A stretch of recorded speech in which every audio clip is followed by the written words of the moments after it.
Evening, chaps. The following is a conversation with Dan McDougall. Dan is a film director and writer. He is also the British Foreign Correspondent of the Year, which is the UK equivalent of a Pulitzer Prize, and this is an award for which he has been nominated for 3 times. To date, Dan has won 4 Amnesty International Awards for human rights reporting. Dan has at the same time an extraordinary, but nonetheless harrowing resume of writing and reporting from across the world.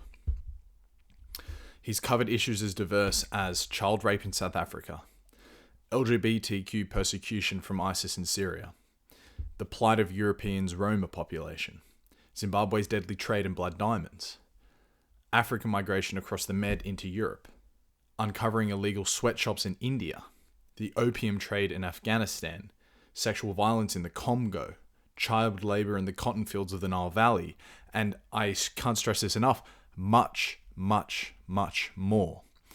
Like I said, his resume is extraordinary, but also harrowing. I think in the conversation, Dan said over 127 countries he had reported from. So we are dealing with one of the great foreign journalists of our time. Dan is a very charming Scotsman, a Glaswegian specifically, and these days he's shifted his attention towards his film company, Moran Media. I discovered Dan via a piece that he made for The Guardian about Greenland, a film that he made for The Guardian about Greenland. Dan's attention these days is firmly fixed to the climate crisis, a topic of which we spoke quite a lot about in this podcast. All right, no more from me. The following is a conversation with Dan McDougall. Well, welcome, Dan McDougall. Thank you so much for coming on to the show. No, good afternoon from Barcelona. Yeah. Nice sunny afternoon. How is it there? It's quite lovely, actually. You know, I'm up in the north in Stockholm, so the weather's sporadic. It actually snowed the other night, but today it's like a toasty 10 degrees outside if you get out into the sun's rays, so it's quite all right.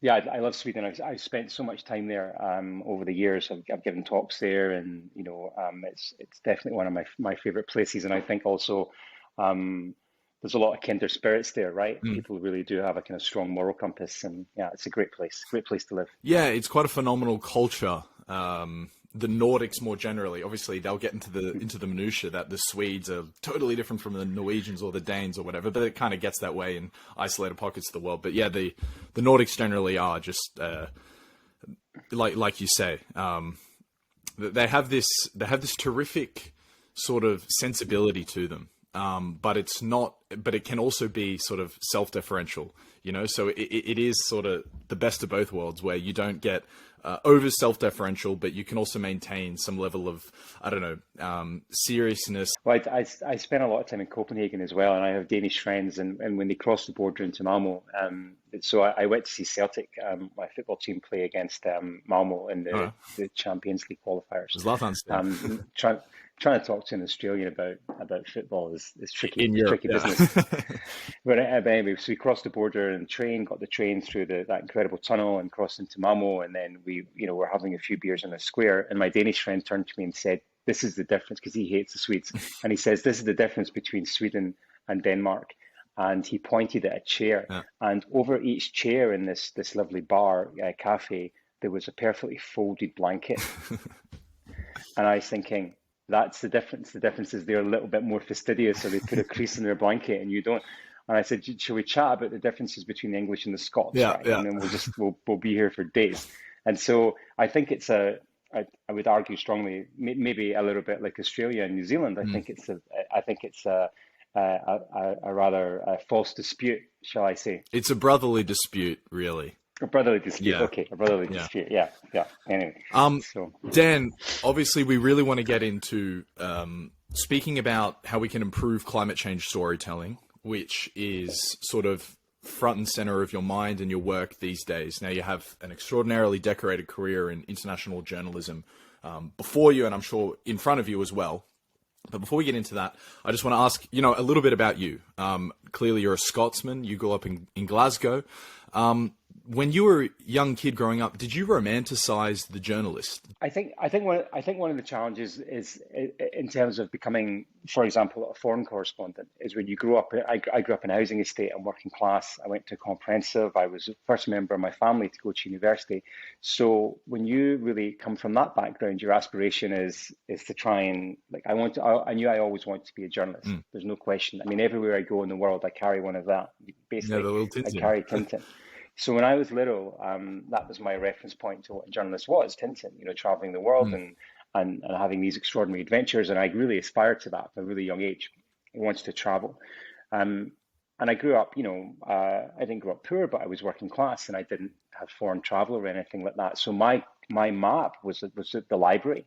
So I would go to a library where I lived and I would look at reference books and look at maps, and they had all these stores and the reference libraries of old coins and stuff. So I was really drawn to travel through my imagination, right? And ironically, that's the same way Hergé was too, because Hergé never traveled. He was like a bit of an agoraphobic. He just kind of got people to do research for him and then just do these incredible images from if you can imagine how Hergé created Tintin, the detail is incredible. Everything from advertising billboards to how mountains look, and he used that literally through just the power of research and people researching for him and postcards and books, and he's a great researcher.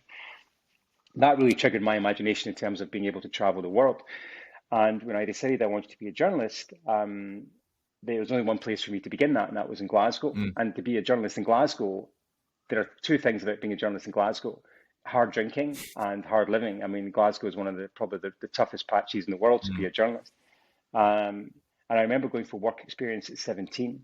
And I was quite a promising footballer, and I was really interested in sport. And I had this option at 17 to drop PE, right, physical education, because I wanted to take a typing class. And in those days, secretarial studies, it was basically 30 girls and me. And I sat in that class for a year and learned to type.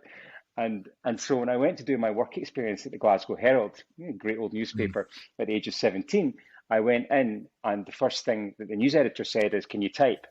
And I said, yes, I could type. And then he's like, right, type this. And I was amused that, sitting there typing, quite happy. And then at the age of 17, I was taken to the pub by someone I later got to know. I won't name the names, but and he bought me about 3 pints of lager. I never really drank in my life. Nice. And I was drunk by the time I got back, and he got a bollocking, and then I was told to sit in the corner. That was my baptism. So really the ambition at that point was maybe to be in TV or something, but ultimately to cover Scotland, crime, Glasgow, these kind of things. Now there's a reason for that. So, and I learned this much later, is there's a bit of a class war in terms of being a foreign correspondent. The tradition was to go to Oxford or Cambridge from private school and then go down to the Times to sit on the home desk, go to the foreign desk, and then get your first posting in Africa or India. But when you're a working class kid, it doesn't work like that. So it sounds like, though, your journalism came first as the ambition, and then secondary was the international aspect of things. But I do want to make a commentary on the way that you idealized, the Tintin character. Personally, and I think it would be true for a lot of people from my generation that romanticize the international journalist, the foreign correspondent, like the war zone journalist. It's actually men like yourselves, Tim Marshall, even Christopher Hitchens to a degree. I was like the kid who, from a very early age, I would just like sit with my head in an atlas, many nights. My family would be like, "What are you doing?" or whatever. But I don't know. There is this like attraction to the map, just looking at a weird part of the world and trying to not even understand it, just look at it, maybe learn from it. I don't know, because it is true that you've reported from more than 90 countries and war zones, right? Like it's an immense number. It's a considerable amount of experiences. Well, I think if I was honest, I maybe I did romanticize it, the ideal of it at first, right? About becoming a foreign correspondent. I did think it'd be exciting, it'd be exhilarating, and it is all those things. But it's also left me with a lot of trauma and a lot of bad memories and negativity, and I have suffered from post-traumatic stress, like a lot of foreign correspondents have. I mean, I've reported now from 127 countries. Holy crap! Yeah, So really, when I start to look at a map and try and piece things together and think, it, it, it's just, yeah. I mean, it's been an extraordinary experience, but at the same time, it's hard for me now to even think about romanticizing that, because I know that a lot of the suffering, the conflict, the trauma that I've covered and encountered, it's hard to look at that as a kind of grand adventure. sure. It's felt for me like a calling. I would definitely say, certainly even as a young journalist, investigating local crime in Glasgow, or I worked for the Scotsman. It was a grand old title in Edinburgh, but I definitely think I found my own as a foreign correspondent. And the reason for that is because I was able to transfer all my knowledge as I hate to use the word regional for Scotland, because Scotland's not regional, but I was a really good tabloid journalist, Okay. and I was able to use my instincts to become a foreign correspondent, a successful one. And I felt when I first became a foreign correspondent, because I had this really solid upbringing as a tabloid journalist and working in Glasgow housing estates, and I'd started to do more foreign assignments from Scotland. I'd had the real training and the instinct. So by the time I became a foreign correspondent, I was running circles around people because I was just like a dog with a bone. And also I had something to prove. And that's something I talk about a lot in talks that I give. Scots are kind of chippy in a strange way, right? You've got a bit of a chip on your shoulder. And so I kind of felt certainly that I had something to prove. When I moved to India to work for The Guardian, I definitely felt that I'm going to prove something here. And I remember being at a roof terrace, and my wife's a BBC newsreader, and I remember being at a roof terrace party and listening to all the foreign correspondents talk about their experiences. And I was a bit green at that point, but I remember thinking, I can do this. I'm going to do this, and I'm going to. So there was a determination there to, and it's still the same. I don't know why there aren't more work. And this is something we might talk around the climate change issue, right? Why are there not more working class foreign correspondents? And the reason is that because it's expensive to be a foreign correspondent, especially now. The Los Angeles Times shut down all the bureaus. The New York Times cut the bureaus back. The Times don't really have staff foreign correspondents per se. They have the kind of roving correspondent from London that might go into the field, etc. Some brilliant journalists, but stationed correspondents per se don't really exist anymore. Interesting. So, well, if I was to look at a list of the foreign correspondents that operate in different countries, I would pretty much, a lot of them are independently wealthy. Okay. So They're almost paying for themselves. No, surely not. I mean, absolutely. I mean, Wow. this is the thing, right? It's a great myth, right? Is that foreign correspondents get lovely houses, they get staff, they get all these things and everything else. And yeah, in India we had a good standard, in South Africa and everything. I was lucky I was a staff journalist, but now it's few and far between. You have to pay your own rent, pay your own way, very often pay your own travel in advance and then claim it back. And yeah, I mean, being a freelance foreign correspondent is not an easy job financially. And that's one of the reasons why we don't have working class kids. So you could take a brilliant working class journalist from Manchester or from Sydney or, from anywhere. And then they could do an amazing job, but they look at it and think, I can't afford to do this. That's a travesty. That's actually really surprising to hear. Why is it that the economics don't work for the foreign correspondent or the foreign journalist now? Is it because maybe news has become so much more heavily driven towards whatever the domestic agenda is, and people's interest about what's happening around the rest of the world is wavering, and so there isn't just the demand for the foreign correspondent? I mean, it strikes me that most of the big publications in our two countries and most countries in the world would be able to have a big, at least a little bit of a presence in some of the major geopolitical countries in the world. Why is the economics not working there? I think, look, the newspaper industry is all about managing decline, right? So you're effectively it's been superseded by social media, by, other forms, online media. Print media is, as we know, is pretty much dead in the water. Print sales are, dramatically down every year. So the business model doesn't really work anymore. Mm. And then when you look at the business model and you try to make it leaner, then the first thing you do is think, okay, well, what's costing us most money? Well, why do we have a bureau Sure. in Nairobi? Mm. It's like, why do we have a, and that was one of the first things when the crunch started to hit newspapers. It was foreign journalism that was hit hardest. And don't get me wrong, there's still investment in foreign journalism, but there's, even the BBC model, the BBC have increasingly pushed towards having regionalized correspondence. So rather than parachuting in someone from London to report in Delhi, they'll try to look more at developing local journalists, which Mm. I think is a fantastic thing. Yeah, I have noticed that. That But is good. Yeah. but at the heart of that decision is trying to save money. Hmm. And that's the reality. I mean, so I think that maybe perhaps there's a misconception around being a foreign correspondent, that it's I don't know. That you're I don't like know. jet setting around the world, breaking the really exciting stories, dining and boozing with the interesting players. Like that is the really romanticized view of it, you know? It was like that for a time. I mean, I think if you're lucky, I mean, I'm fortunate in the sense that I can fairly confidently go anywhere I want to tell a story now, right? But I've worked hard to get to that position. Mm.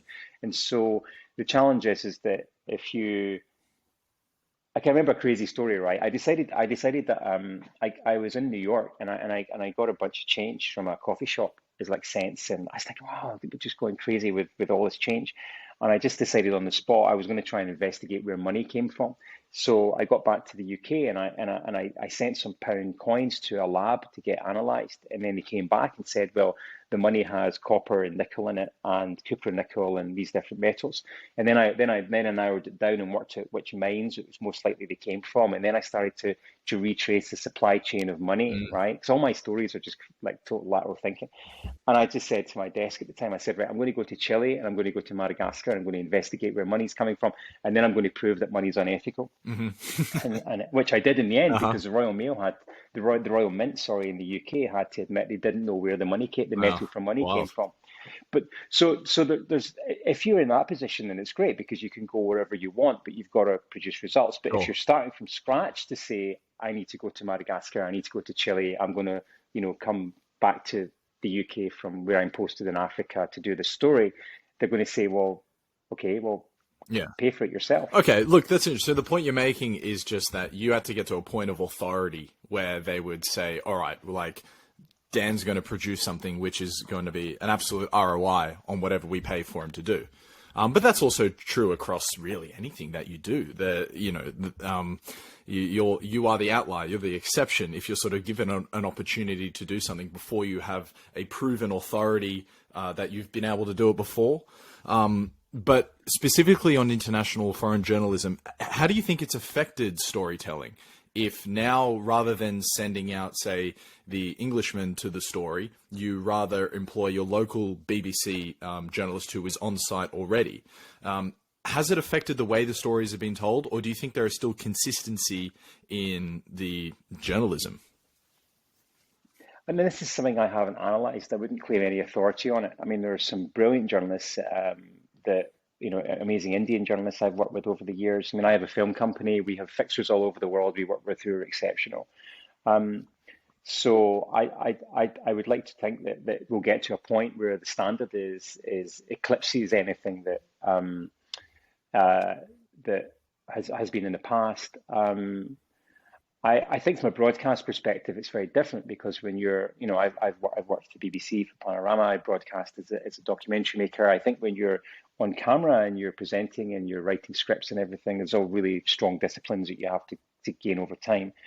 And it's definitely trickier putting someone in front of camera that you're not confident about, Mm-hmm. as opposed to having someone write a piece that you can edit. Mm-hmm. So I think it's different strokes for different media outlets.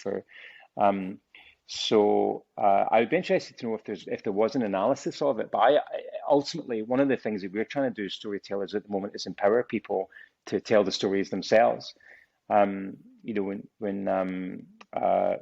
doing a project at the moment on mapping land, indigenous land, using infrared and using drones and different technology, In what but country? the storytelling around that has to come from indigenous people. It can't come from, some guy from America or Glasgow or, or Australia. So it has to come from them. And that's the way that we can reach authenticity in storytelling, is if it's less about us mansplaining and more about them telling us what the hell's going on. And we're just facilitators in that. I think that's a positive, ultimately. It might sound a bit woke, though. I'm sure a lot of journalists would disagree. Well, you did say mansplain, so I'm sure you'll be accused of being too woke there. What country are you mapping the land in? Peru. In Peru. Oh, bloody magnificent. It's exciting. This is just something that's come to the top of mind. It's not really in line with what we were planning to talk about. I just want to ask, have you noticed a change in demand for the international story in your career? Has people's hunger for news turned more domestic over time? Obviously, there is a consistency to these things, but I'm just trying to understand whether there has been a decrease in demand for the foreign story. Because it's just in my eyes, it's the most interesting thing, learning about something that happened, say, in, Gambia, or that happened in India, or happened in Sri Lanka, is more important to me, at least, than whatever the headline is of the day in Stockholm.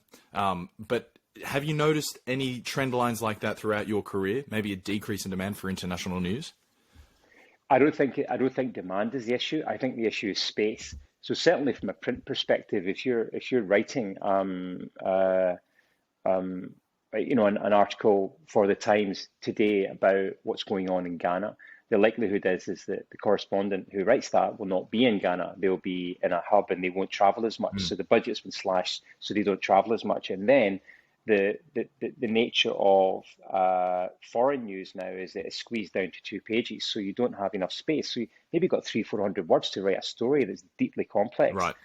And I think space is the issue, which is why I write so much long form, magazine pieces, and so I think that long form for me is a savior, because if you can write 6,000 words on an incredible story, then you're winning. But if you have to do that in 300 words, you're losing. I mean, because you can't fight against space.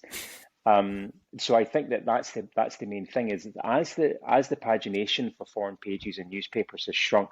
So it used to be 6 pages of foreign news. Now it's 2, even in the Sunday Times, great newspaper, but it increasingly shrinks the foreign pages. You have to fight for space. And now you're getting into film as well, which obviously is probably the best medium these days, or at least the highest conversion medium, I would imagine. You probably saw there's a very popular documentary at the moment called Seaspiracy on Netflix, which is more or less rather a totally freelance job. And I have seen a bit of criticism about what they've said, but nonetheless, it has gotten more attention, I would say, than really any long piece in The Economist or Vanity Fair or even your local newspaper that might have published a similar story about the damage of overfishing. So maybe it is more film that is going to be the high converter now so than maybe before. Well, I mean, I've always been a filmmaker. I mean, I decided when I was a Sunday Times Africa correspondent, I would start making documentaries to the BBC, and I was really always driven to. I studied film at university, so I was always driven into to be a filmmaker as at the same time as being a writer. I saw the value in the medium, straight away in my career.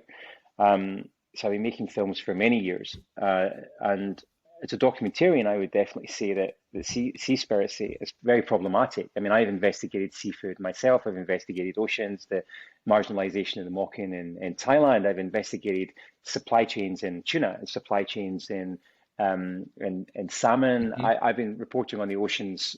I was one of the first journalists to cover the climate refugees in Tuvalu back in 2006, 2007. So I could write the book on it, right? So when I watched Seaspiracy and I sat down with my son to watch it, it was my son that said to me, he turned to me at 14 and said, it seems to be more about the guy than actually about the story.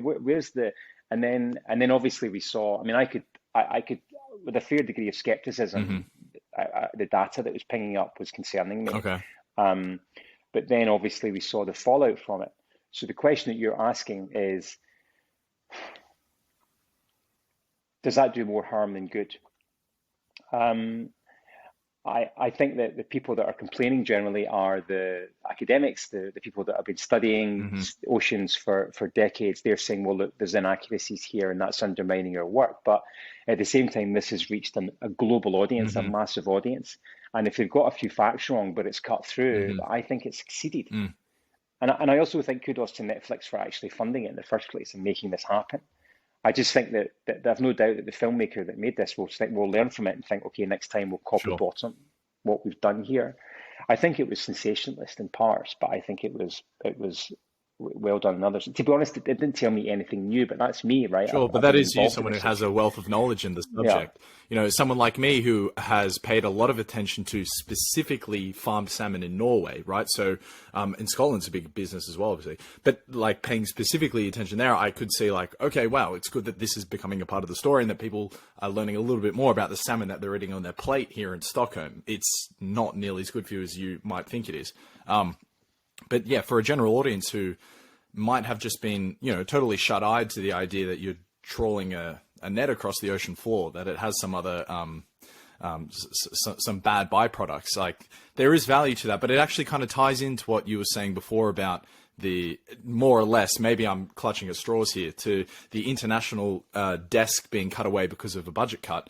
It leaves a space for this work by this guy, this freelance, I think his name was Ali, this freelance piece, which has a different standards to adhere to than if it was, say, a piece that the New York Times published, you know, or that, you know, grab X reputable journalistic publisher and their media outlet. So, and because of that difference in standards, maybe you'd get the lower quality control from the freelancer, but it's him just sort of meeting a demand, you know? Is that a clutching at straws, or is that a fair connection?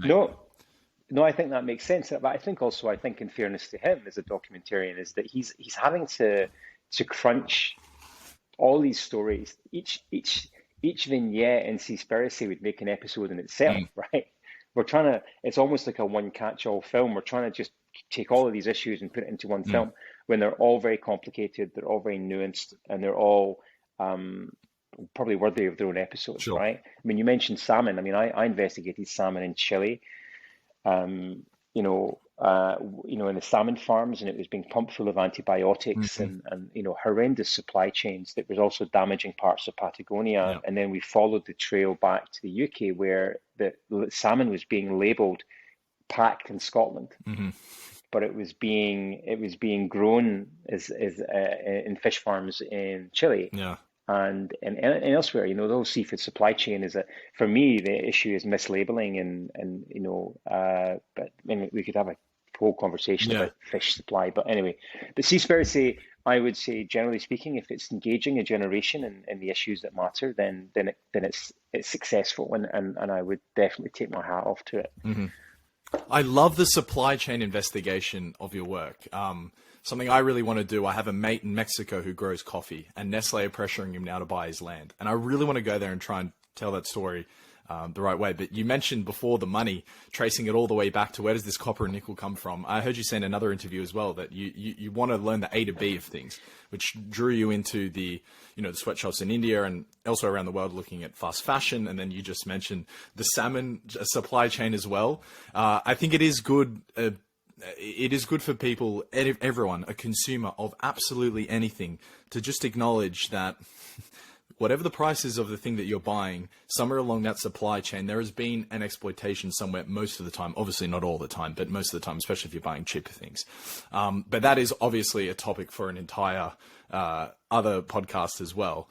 One which I would love to hear you do as well, to maybe call out specifically some of the bigger companies that you've spoken about before in the past.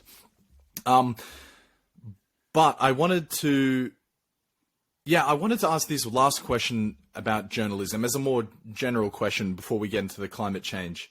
How important is your ability to write into becoming the journalist that you are? Or was it more your personality, charisma, ability to take risks, hard work ethic, this sort of thing? How much was Dan can make really good prose and influence into you becoming successful as a journalist? I think that So I get asked a Yeah. lot about so I lecture at Cambridge in human rights storytelling, and I also lecture to a lot of journalism students and journalism schools around the world, and I often get asked, what's the secret sauce, right, to becoming a successful foreign correspondent, and there isn't really an answer to that, but I definitely think that intuition is a huge part of it. And what my gran would say is, you can't teach that, which is kind of partly is that what's within us, right, is storytellers, is something that is innate. It's almost like something that we have within us to be able to go to somewhere and instinctively think that's a story. I definitely feel it as a filmmaker. If I go into a room, I'll sit down and normally NGOs will say, look, we would like to put this person forward to be part of the story. She's this, she studied here, studied there. And then I'll give you an example. So recently I made a film about mental illness and surfing in townships in South Africa, where I'd made documentaries before about gang culture. Hmm. And I went to do the film, and I met all of these really incredible candidates to follow as a character in the film. And in the corner was a little girl about 18 or 19 with a shock of dyed blonde hair, and she was just sitting and she didn't say anything. And then I was just looking at the way she was like engaging, and I thought she's a character, Hmm. and it's the last person anyone in the room would pick, and she was a character in the film. So that is instinct, and the instinct comes from experience, but also just having an understanding of who's going to be the best character for your journalism is increasingly character led. Sure. The storytelling has always been Narrative character driven. led, but we've always gone further in that. We've always really drilled down to try and make the story emotional. I investigated child abuse in South Africa, which is one of the hardest stories I ever did. A story called Cries from the Beloved Country. And I remember going into the story, where the story is about the systematic sexual abuse of children Hmm. in South Africa. Child rape in South Africa is I don't know. I don't want to pluck the statistics Hmm. from Hmm. out of my head, but so some of the highest child rape statistics in the world. How do you tell a story about child rape? And the Sunday Times Magazine were really nervous about the story, but I kept pushing and pushing with the story. And one of the things that I insisted was I worked with a brilliant photographer called Mariela Fourer. She's a Lebanese, Swiss, and she lives in Nairobi. She's an incredible campaigning photographer.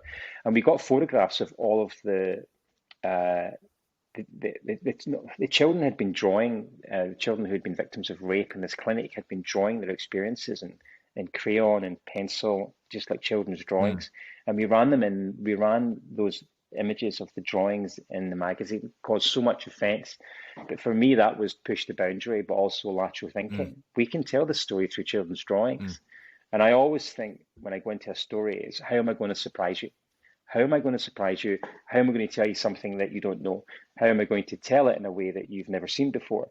And that's why Seaspiracy falls short, because all Seaspiracy is doing is taking other people's stories and then combining them into a single film. Hmm. I would like to have seen him do more, a lot more. And so the secret sauce is lateral thinking.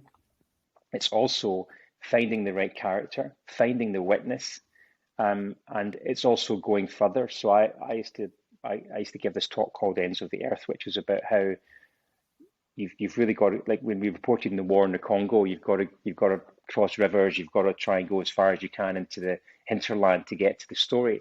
The story is never where you think it is. It's always downstream. It's always further and further and further away. Hmm. And if you're willing to risk your life, you're willing to go further, then you find the story. So that's the other aspect of it. Um, I mean, there's definitely been moments in my career where I've had to make a decision to go down a road. When we covered the war in Sri Lanka, we had to sneak um, uh, through the front line under all these blankets in a minivan, uh, which is why I'm still banned from Sri Lanka for life. I went to Sri Lanka to make a film 3 years ago, and I got arrested at customs, and they were going to hold me, but I managed to get a call out, and it turns out I've got a criminal record in Sri Lanka because I'd covered the war and I'd crossed this imaginary line that the Sri Lankan government had put into dispatches saying no foreigner can cross this line, and we crossed the line. And then I wrote about how we crossed the line Hmm. in the story, and then they used that story as evidence for a prosecutor. Um, so yeah, And so I guess that's the other thing is you've really got to be willing to find novel ways to get to the story. I'm sure Tim Marshall must have said the same thing. I mean, you've really, it's almost like you're talking about this story with your friend in Mexico, jump on a plane, even in COVID, jump on a plane, just go and do the I'm story. going next month. Yeah, Yeah. perfect, good for you. Yeah. Then if you need any advice, then let me know. But yeah, I mean that's the key, right? It's just you've just got to react fast. Talking about how you need to find a character or you need to find the witness, but you ultimately need the narrative to drive the story, despite the fact it is the data and the facts that are convincing a person, right? But it's the narrative of the story that attracts you to it in the first place, makes it maybe more memorable, makes it easier to watch, easier to consume, so forth. You now these days are focusing on climate change storytelling. And there was an anecdote that you mentioned to me in preparation for this, where you sort of realized that all of the stories you were telling were linked through the climate crisis. Could you explain that to me? I think it was a kind of slow epiphany, if there's such a thing, is that I definitely got to a point where look, for background purposes, is that when you become a foreign correspondent, your focus is lots of different things. It's natural disasters, it's conflict, it's geopolitical narratives, investigations looking at supply chains, or it's not like a cookie cutter approach, but there are certain issues you cover. And very early on, I started writing for a magazine called The Ecologist when I was a freelance journalist and when I was a freelance foreign correspondent at first.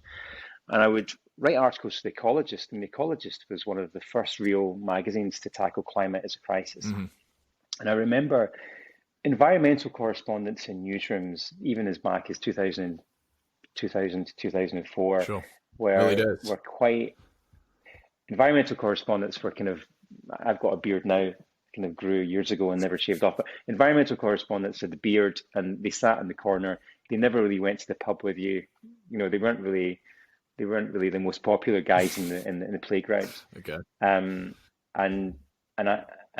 it's extraordinary to think back, but they used to have to fight to get stories heard, and their stories were all kind of about nature, or pandas not mating at a zoo and the crisis that was creating around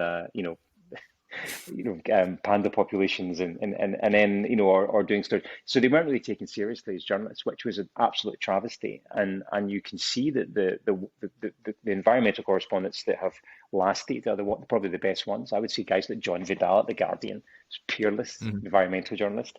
So really you look at that climate. It's hard to tell environmental stories. And for me, the epiphany was probably in Tuvalu, and we looked at the Pacific and the Pacific Islanders who were escaping literally, islands that were flooding. Their homes are underwater, and they're going to Auckland and they're going to Australia to live. These kind of big boned Pacific Islanders in tiny little apartments in Auckland, and we did the story around their exile. And it kind of struck me at that point that. And then especially as I started to do a lot more supply chain stories, so I was looking at the cause of a lot of our problems, but then also the result. But then I would, that's a very conspicuous climate story. We made the argument that these were some of the world's first climate refugees, and I went to the Sundarbans and did the stories in Bangladesh for The Guardian, which later became the Rohingya story, which became a different story, geopolitical story, but started as this kind of climate story. And it's very hard to tell a lot of stories as climate stories. People say, well, people will argue back or they'll be skeptical.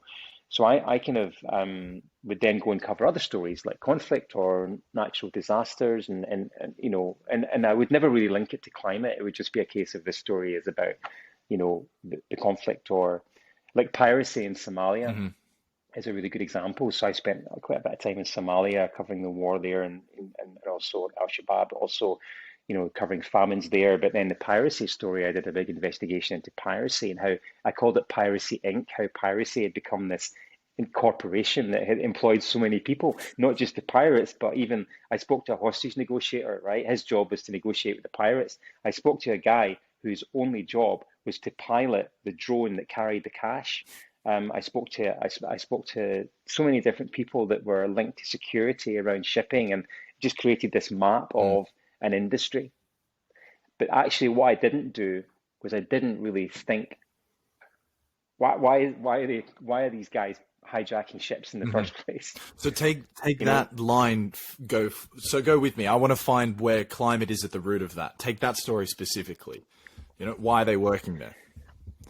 so if you think of multiple issues, obviously you have the squeeze of the civil war in Somalia, okay, which is enduring, but then you also have huge issues with toxic waste being dumped off the coast of Somalia, right? Okay. So the fishing industry is decimated. So, European vessels are dumping toxic waste off Somalia, and then the fish stocks are Yeah. falling.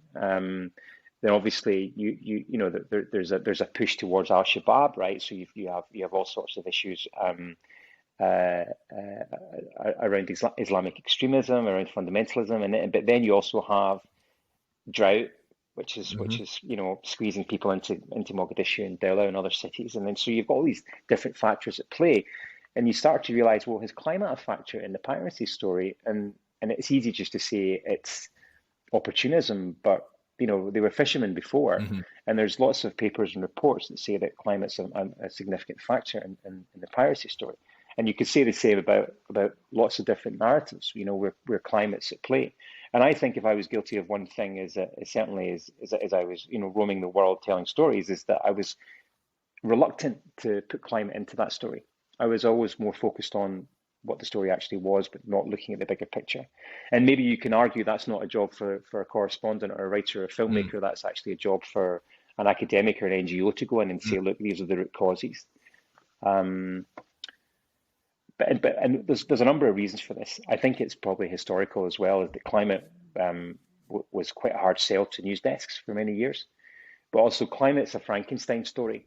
What you're basically saying is that you are, as a reader or as a viewer, are responsible for climate crisis. You're to blame. And that's one of the issues with supply chains, right? Mm. When I was investigating all these big companies, investigating multinational companies, is that apart from the battles you would have with companies, the legal battles, the threats, I've had my phones tapped, my laptop hacked, by corporations, and so apart from that cut and thrust of investigating companies, ultimately what you're seeing in a supply chain story is that the children that are making your clothes um, wouldn't be making your clothes if it wasn't for you. Sure. You're responsible for that. Another Frankenstein Mm. story. So what can we learn from that then? Um, what's the answer? What's the alternative to the Frankenstein story? Saying you're buying cheap clothes, therefore you're part of the problem. We're going to put you in a moral equivalence to the person employing the children. Or say with the climate change, you're driving a diesel car, you're big part of the problem. You're on the moral equivalence to the people dumping the toxic waste off the coast of Somalia, causing piracy, supporting Al Shabaab. You see what I mean? Like, what's the alternative to that narrative if the Frankenstein one doesn't work? So when you're trying to convince you're trying to convince, I guess a newspaper in particular is really trying to keep their readers, and really, and obviously we get a lot of data now from online storytelling, and who's interested in Hmm. what issues and everything else. It's quite hard sell in some respects to write a damning expose that basically says you're to blame for everything here that's happening. You need to change your Hmm. lifestyle. You got to change the way you shop. You got to change the way you eat. You got to change your diet. You got to change the car you drive. Everything else, and that's always been a challenge from historically been a challenge. I think that's less of the case now. Hmm. What I will say. Um, but I think that many correspondents at my experience are definitely equally as guilty of not drawing that red line between climate and the issues that surround them. I mean, I don't want to go into too much detail about the Syrian civil war because it's contested, but the argument could be made is when we investigated ISIS persecuting LGBTQ citizens and throwing them off roofs and killing them and torturing them, and we went to safe houses in Lebanon and interviewed survivors, and we did that story and pieced it together. Somewhere in that incredible human rights travesty is a climate story. Hmm. because there's very solid evidence that says the Syrian, if it wasn't caused by climate, but climate was a factor in the civil war in Syria. But then there's other people that will put equal weight to say, well, that's not true.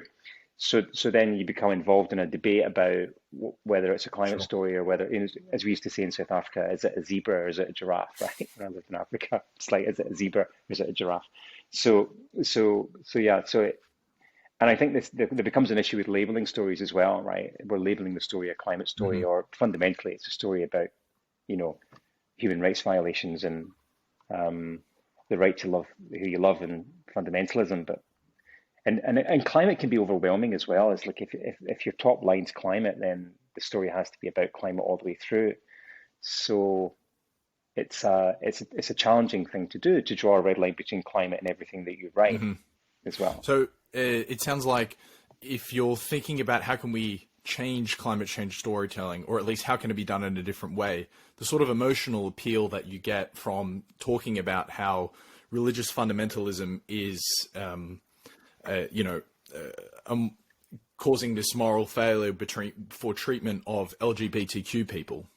The sort of emotional appeal one gets for that, the empathy that they would feel towards both the religious argument and then also the LGBTQ argument, rather than the Frankenstein story of the climate change, you want that same emotional appeal to be drawing back to the climate influence on why the religious fundamentalism might be going after the LGBTQ.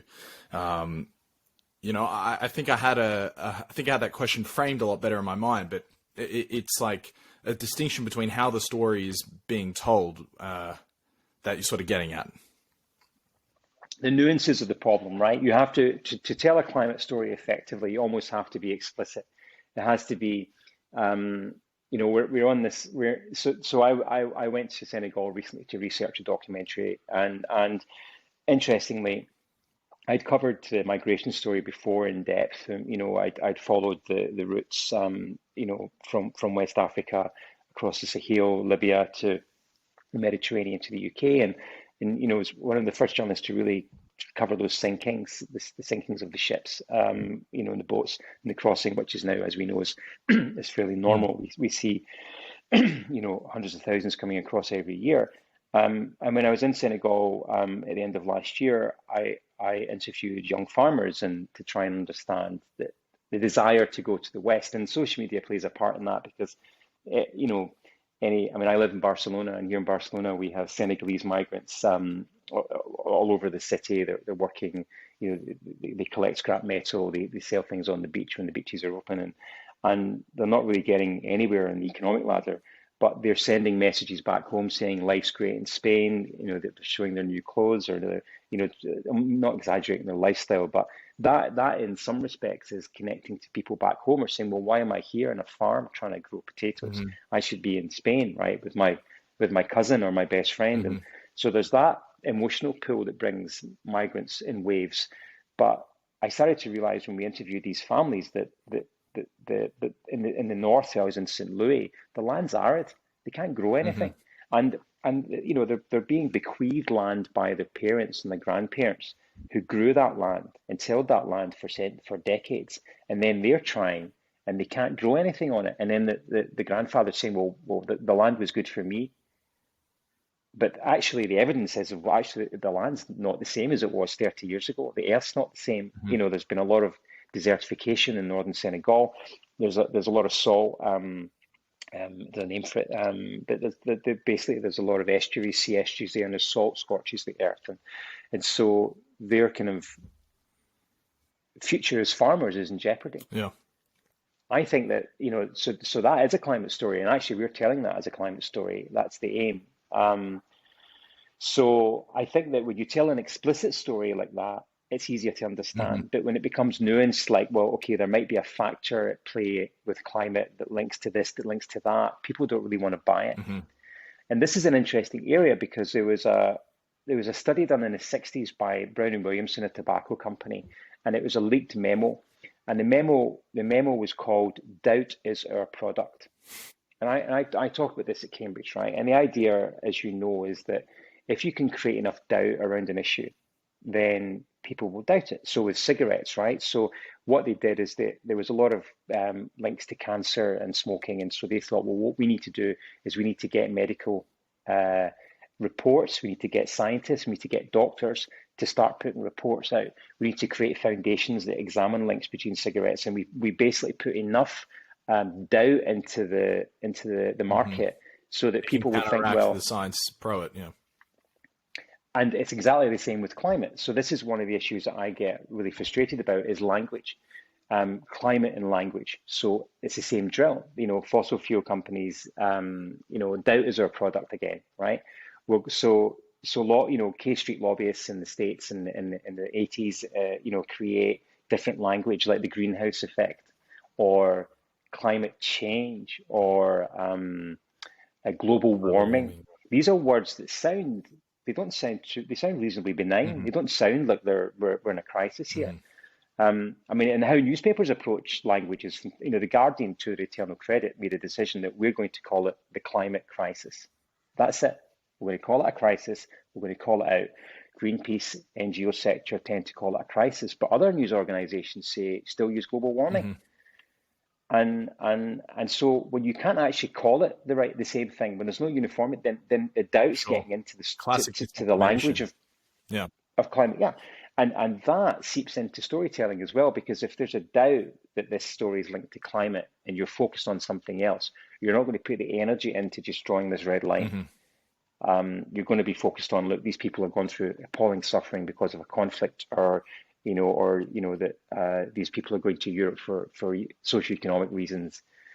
So I think that as journalists, we need to go deeper, and we need to really start to understand the impact climate's having on the stories we cover. Yeah.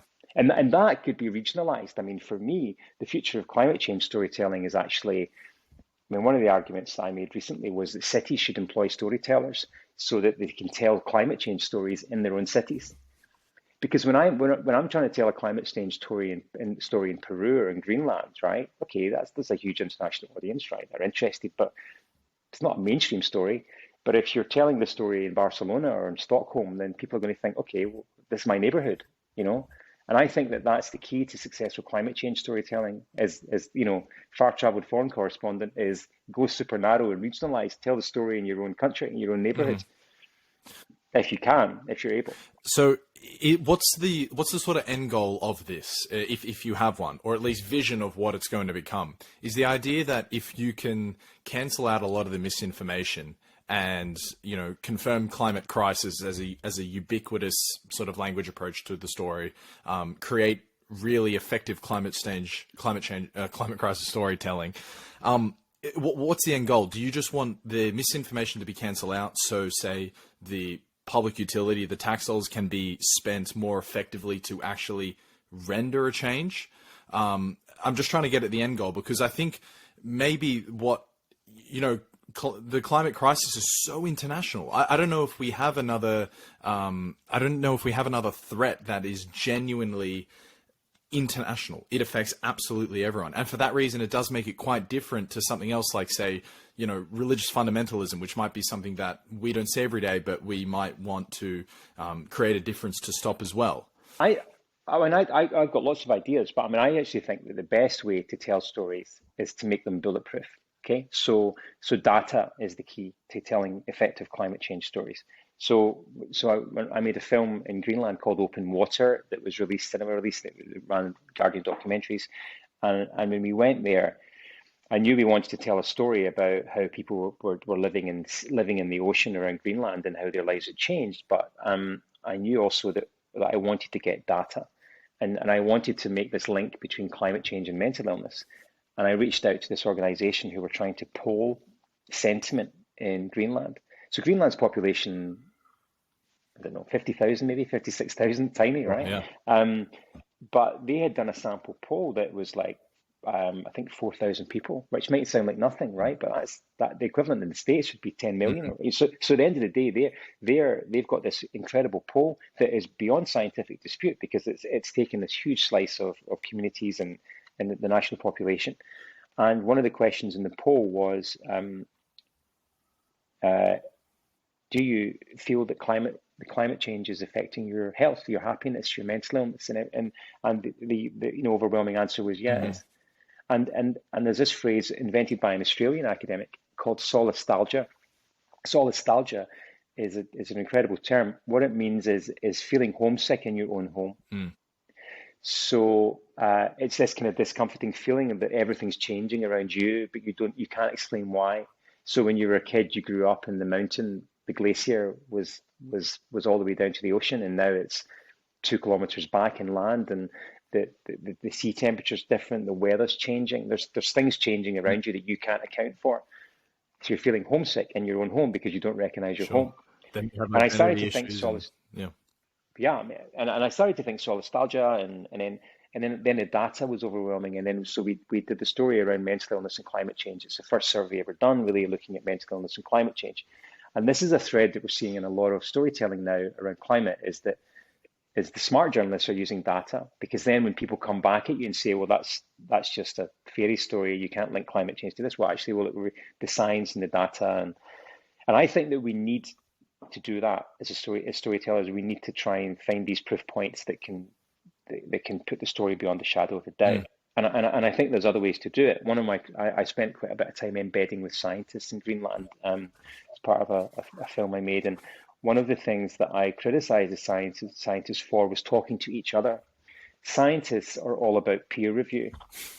Let's publish in periodicals. And it's almost like they're speaking to a closed audience. Yeah, a couple thousand people might read in its entire lifetime. Yeah, precisely. And one of the things that we were looking at was really interesting was algae, and how algae is changing color, effectively creating sunscreen, as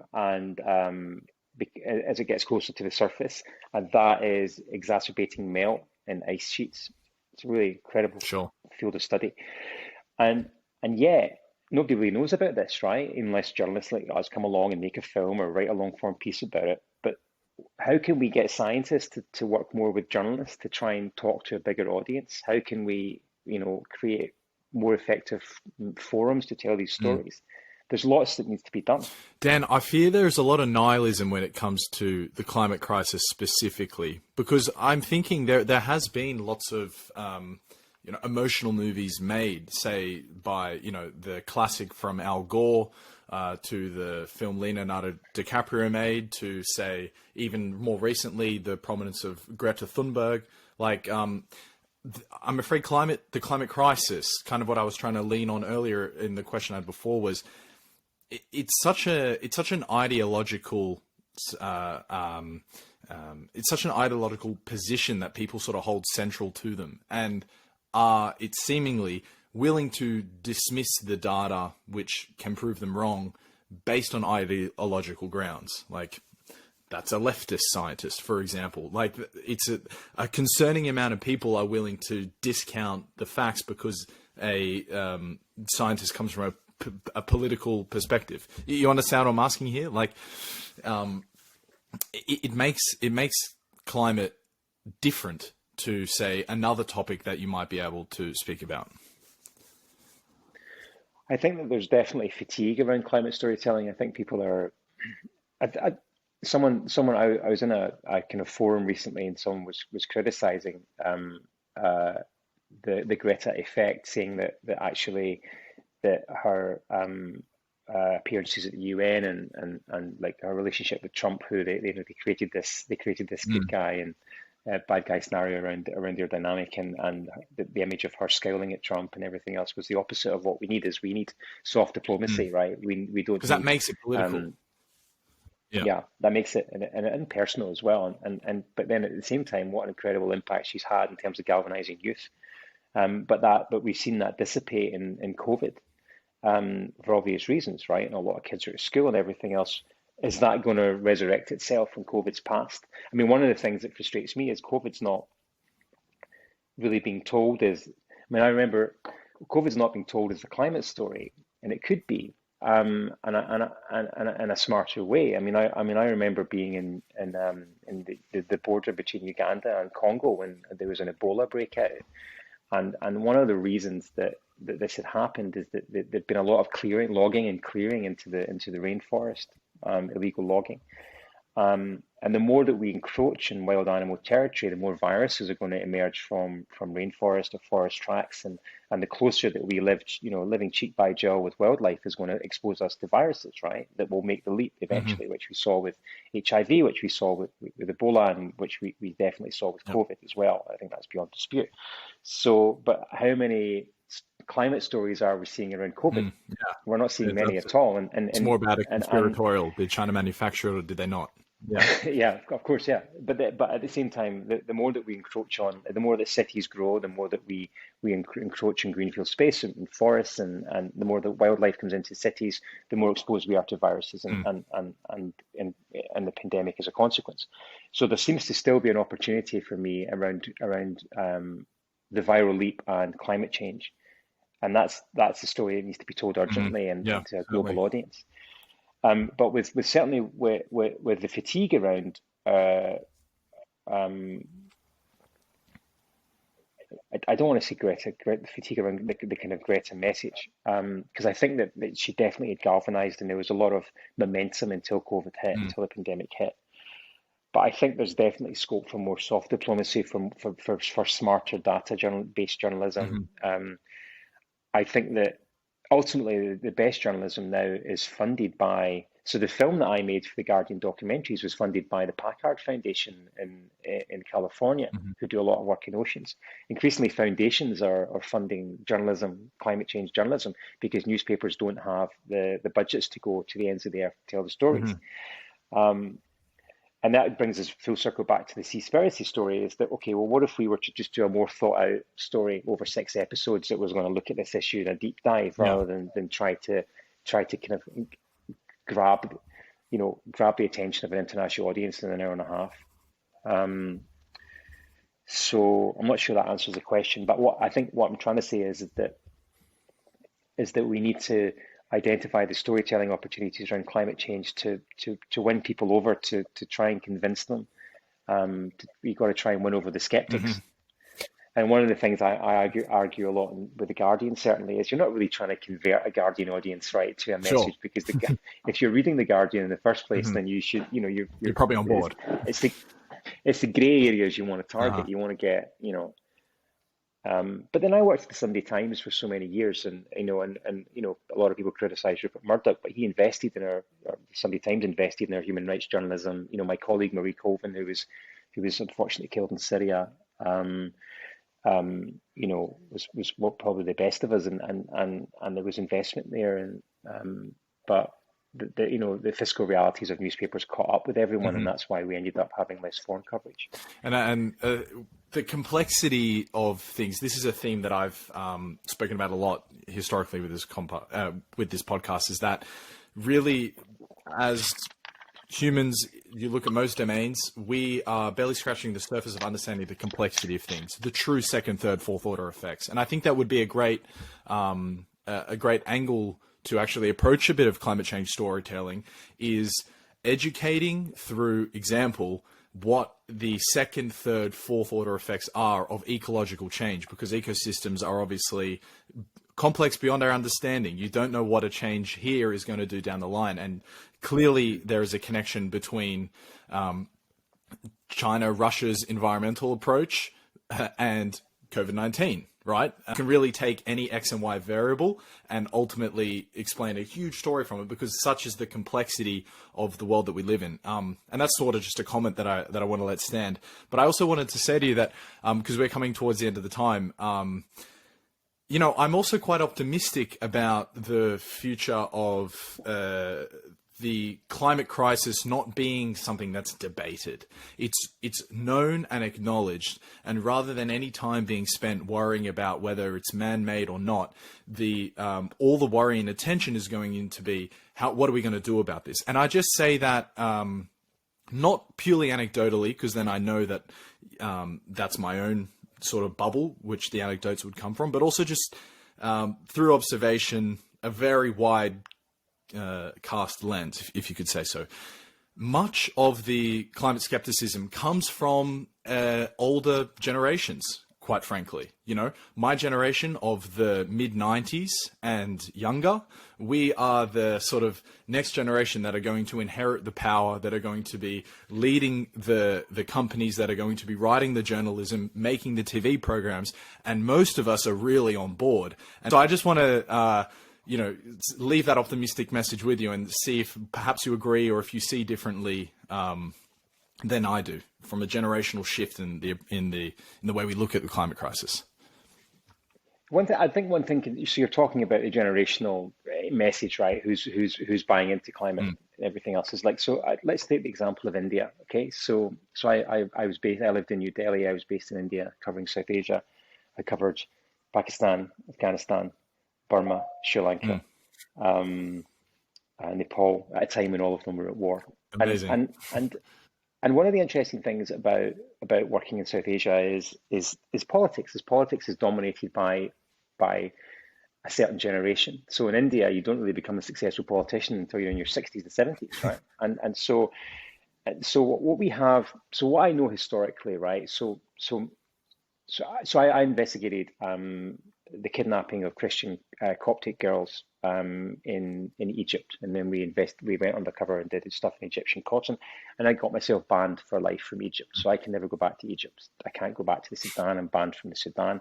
I mentioned Sri Lanka earlier. I'm banned for life from Sri Lanka from a human rights journalism.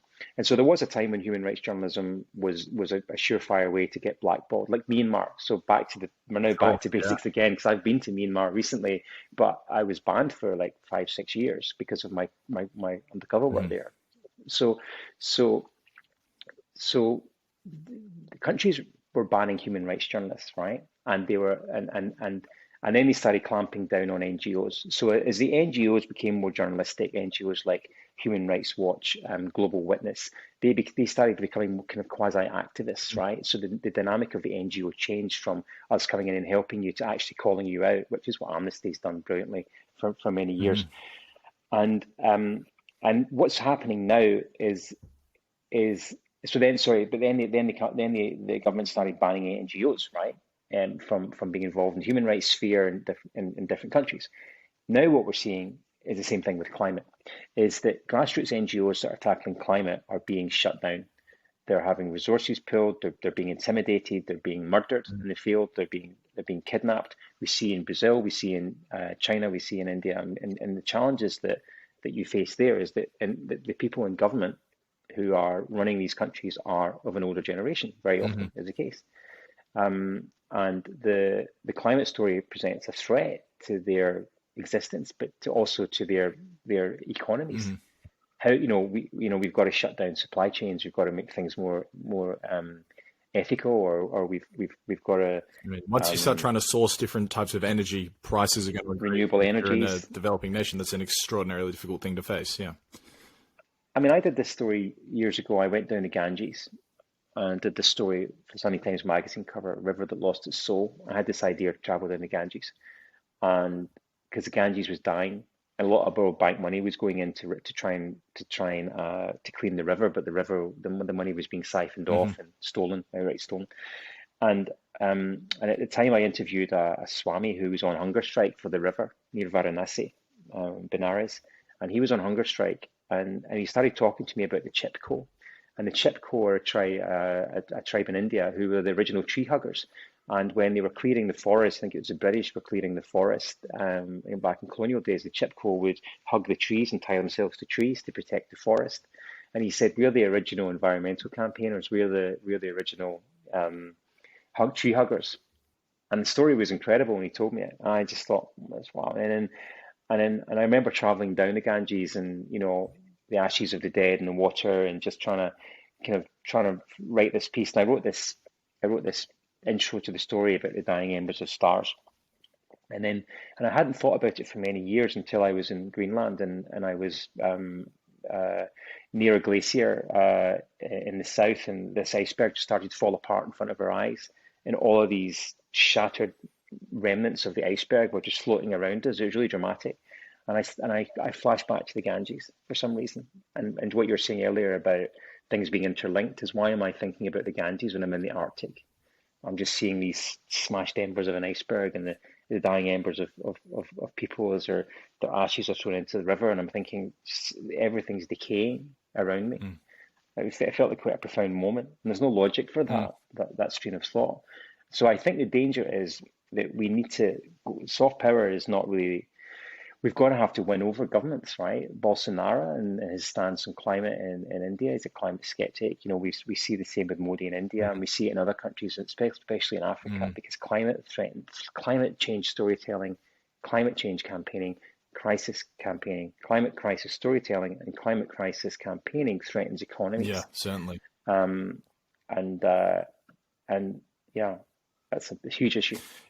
Look, it's a seemingly insurmountable issue, actually, when you look at it that way, which is what's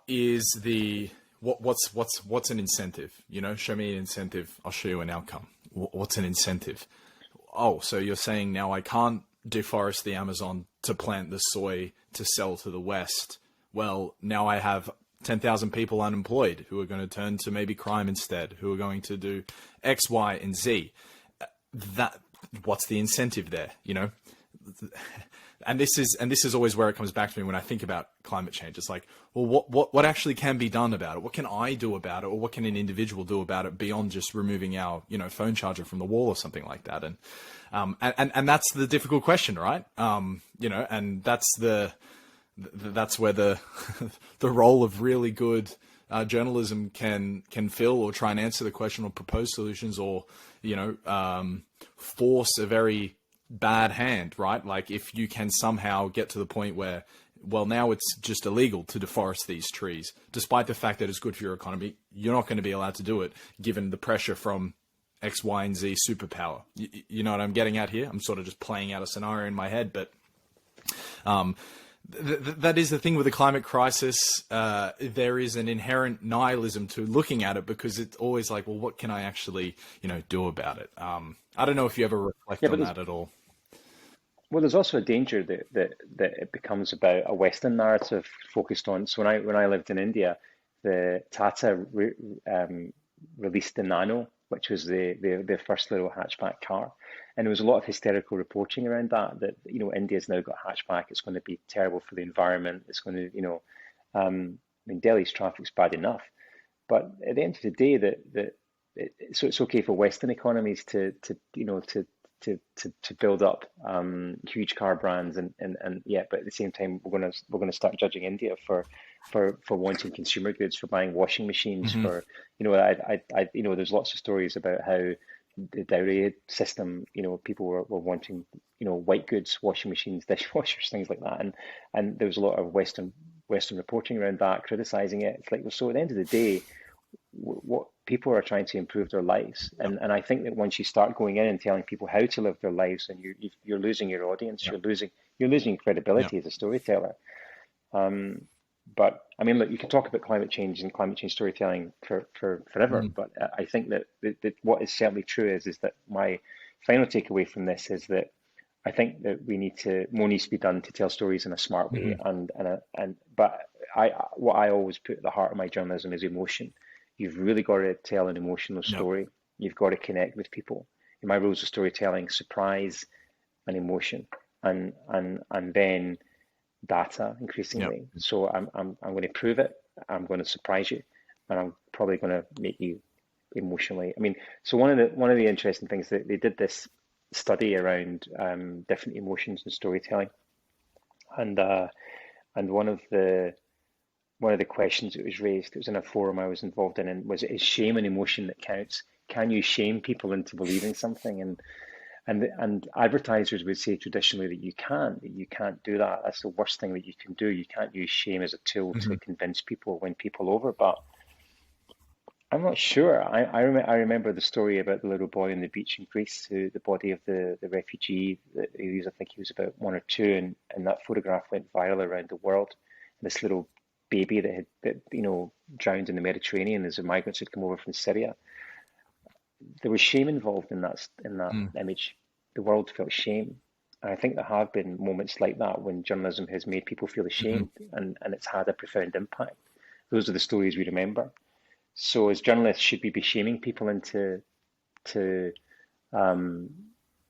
taking issues of climate and human rights seriously, I would argue we should.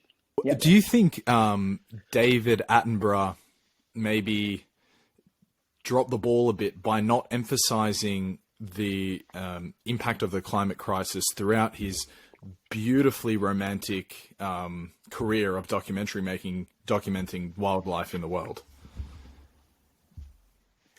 Gosh, I know. Well, he's the reason we love nature. Well, but David Attenborough is the reason we love nature so much. We grew up with him, and he's done so much, right? I mean, I think maybe that's just as much of a politicized David Attenborough. Sure. A politicized David Attenborough is probably not really what the consumer wants. He's a great example of soft power. Just his incredible films over the years, making us appreciate and love nature, and so I don't think that he can be called out necessarily for not taking approaching the climate issue with more zeal. Yeah, it just sort of came to mind. I thought maybe, but more interestingly, did you ever notice throughout your career a impact from your storytelling that actually stopped a consumer from purchasing because of the story that you uncovered? Right? Yeah, I mean, certainly fast fashion. I mean, I was, amongst a few other journalists, we were very, very dedicated to exposing major corporations for employing children in their supply chain, for horrific practices, and also for pollution around fast fashion in China and Africa and India and Bangladesh, Pakistan, and I remember going to London for an awards ceremony, and I'd been living in India, and you're kind of disconnected as a foreign correspondent. You're not really connected to what's happening at home. And I remember going home and walking to the hotel in Mayfair, and I walked down Oxford Street, and there was a huge protest outside a store, people campaigning against shared labour. And I'd exposed this company previously, and they were like practically smashing the windows. There was hundreds of people with banners. When I started to think at that point, well, actually, the kind of journalists like me who are doing this and exposing these companies and breaking into sweatshops and getting into fist fights to expose this, we are actually making an impact, a direct impact. But I think now, certainly there's definitely a cause, and if you can see the effect you're having, but I think it's more often than not, it's really nuanced. You can't really, unless some people are having a protest or, I'm not sure you should really be proud of the fact that they're trying to smash the windows of a company, but well, if they're exploiting children, I think it's worthwhile reaction. But it goes back to this idea about a shame and emotion that counts. So but you're soliciting a reaction, right? And I think that's one of the things that gives me great confidence in the future is the spirit of protest is alive. We see it now, right? Even, I mean, in Barcelona where I live, people are always protesting, right? But at the same time, they bang the pots, right? We're all together, we're protesting together. There's never been more, youth protests, the Black Lives Matter movement, even the movement around Greta Thunberg and the protests around climate around schools. There definitely seems to be protest as the spirit of the age, and that's only a good thing. Yeah, that's a healthy thing. That's a positive thing for society. So if we can, as storytellers, we can be part of that, or a catalyst for protest, and I think that's a positive as well. On similar lines, because I asked the question provocatively, but I definitely do think that a good story can change a consumer's mind to the point where it isn't just the price incentive that dictates their behavior, which is what, a really rational economist view of the world will have you believe. You just look at the shift away from meat and dairy products, throughout Europe, North America, Australia, New Zealand. I don't know about evidence of Asia or Latin America or Africa of a similar trend, but nonetheless, a lot of people have made a decision that goes against one of their, primary motivations, right? The love of meat or even the cost of meat. They've just gone, no, it's bad for the environment, therefore I'm not going to do it. So it is a story that has managed to change a consumer's behavior. And one imagines with good, better, and more climate crisis storytelling. I'm just waiting for the expose into the deforestation of the Amazon. Maybe it already exists. I just haven't heard of it. But I'm just waiting for that to come around to really be like a final nail into the coffin of a lot of the feed that goes into cows. Or something I noticed more recently is, even before Seaspiracy, a lot more attention being paid to the amount of antibiotics that is put into our food, into our fish, into our pigs, into our cows. 80% of the world's antibiotics is for agriculture, and what's the consequences of that? And these sort of stories are actually influencing the way that the consumer is consuming, the individual is consuming. Yeah, so there's a lot of optimism to be taken from that and also the generational shift, that and also the way that finance is being geared towards alternative energies, and also away from traditional energies. Like there is, I think you can take a very, optimistic worldview in the face of the climate crisis, despite the fact it might seem at times an insurmountable roadblock. Okay, this is a good way to sum up. Yeah. Two baseline questions I'd like to ask everyone, not related to what we're speaking about. What country are you most bullish on as you look into the future? And you know what I mean by bullish, right? Well, if you could invest in it, it would give you the best return. But don't think of it as like, oh, I put money in, money out. Think of it as just a country that you're really excited to see, something you think is going to do great things, just as you look into the future. That's a really good question.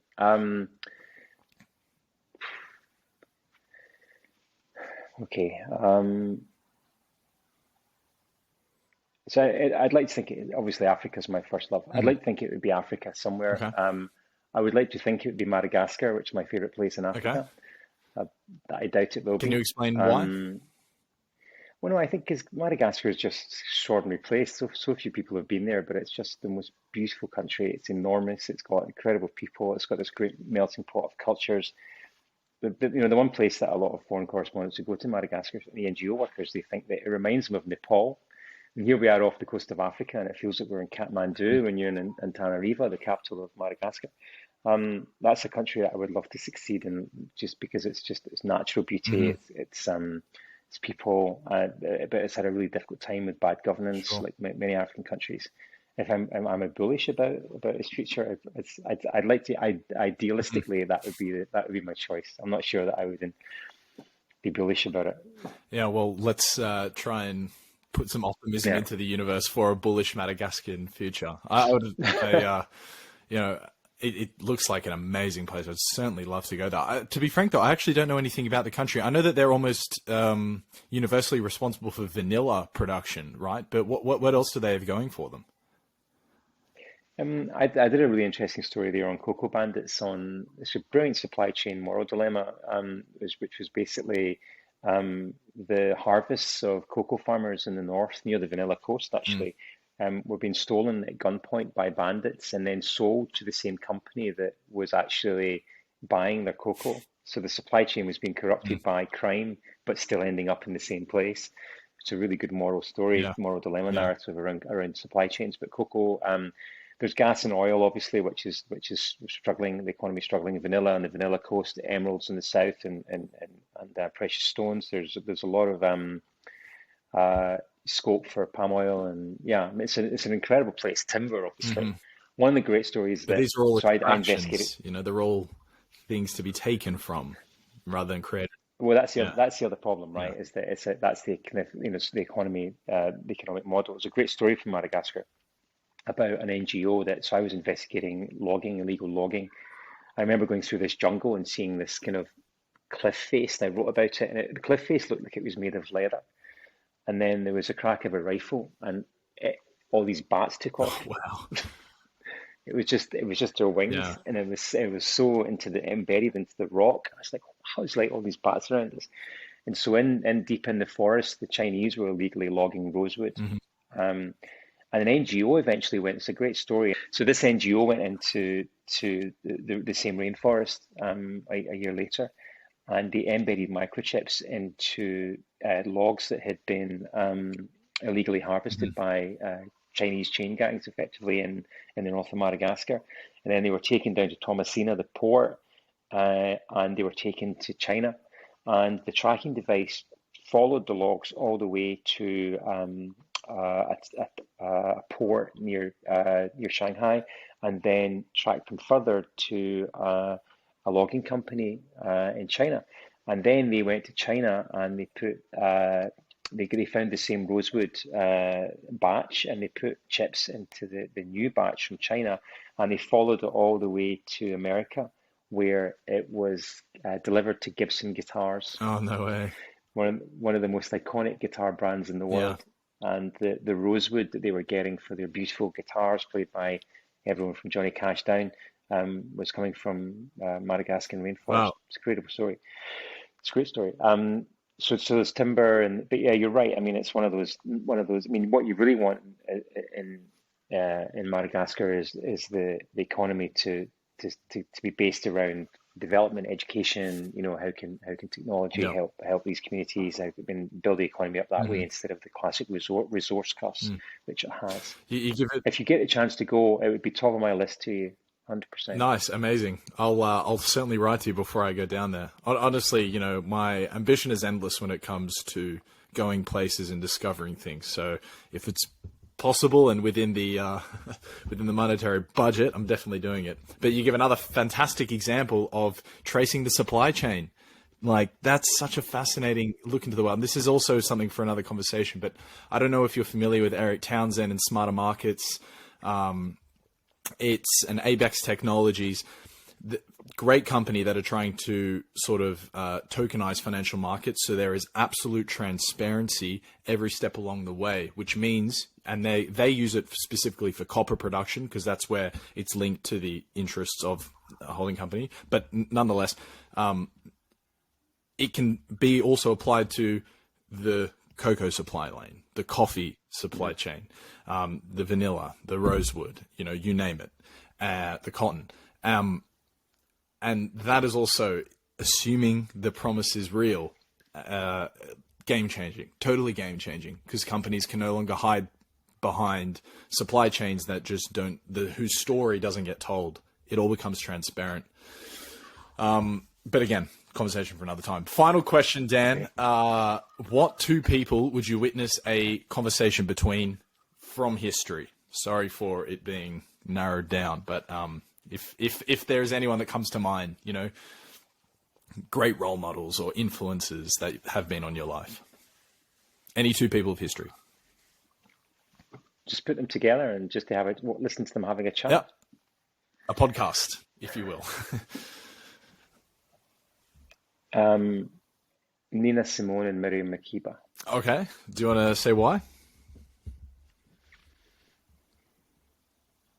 I just think they come from such extraordinary backgrounds. They're both very similar in the sense that they're iconic artists, but they came from this kind of civil rights struggle, different countries. I mean, South Africa is still regard it as my home. Mm-hmm. I lived there for many years. Obviously, her legacy is in exile, and then Simone's legacy is in exile in the Caribbean and in Africa. And then just the idea of the pair of them just sitting and talking about their shared experiences, but obviously that militancy that they had as well. They were both quite, they were very militant. They were involved with the ANC and they were involved with Black Power and they were involved with the ANC and they were involved with the Black Panthers in their own respects, and how their life stories were kind of almost identical, but yet they had both the most incredible natural ability as entertainers. But then they're also deeply troubled as well, and I'd be really interested to hear them just talk. Yeah, it would be fascinating. Sounds kind of weird that I'd be sitting listening to them having a chat, though. Maybe I should change that to someone else. But anyway, no, man, look, yeah, let that stand. I think that would be definitely fascinating. You know, most common is like Napoleon and someone else, or Jesus and someone else. It's good to say. Really? Yeah, I mean, because theoretically that's within your possibility, right? If you wanted to play the game. Finally, what can we look forward to with Moran Media, which is your video production company? What are you making now? We're talking about climate change stories, climate crisis storytelling. You know, what do we have to look forward to? We've got a couple of projects in development. We're going to be doing a project on oceans. which is a kind of an expanded version of the film we made, Open Water, but it's looking globally at people living in the oceans. And then further down the line, another, I can't even talk about it, a climate related film that we're going to be making as well. That I can't even talk about. But Okay, no worries. yeah, Well, so I mean, busy time. I mean, the key for everyone, right, is to get on the road and to start filming, and that's the biggest challenge at the moment, is to try and the last series shoot we did was we went to Mongolia, Vanuatu, to Uzbekistan, Nepal, and Korea. I think that was the last shoot that we did, and obviously I was recently in Senegal, but it's hard to get out there and film at the moment sure. because of the restrictions, But hopefully we're going to turn a corner soon. Sure, absolutely. Look, you've been so generous with your time, Dan, and fascinating as well. So yeah, I couldn't thank you enough. Thank you so much for giving me the time. Okay, Ryan. Pleasure to you. Cheers, mate.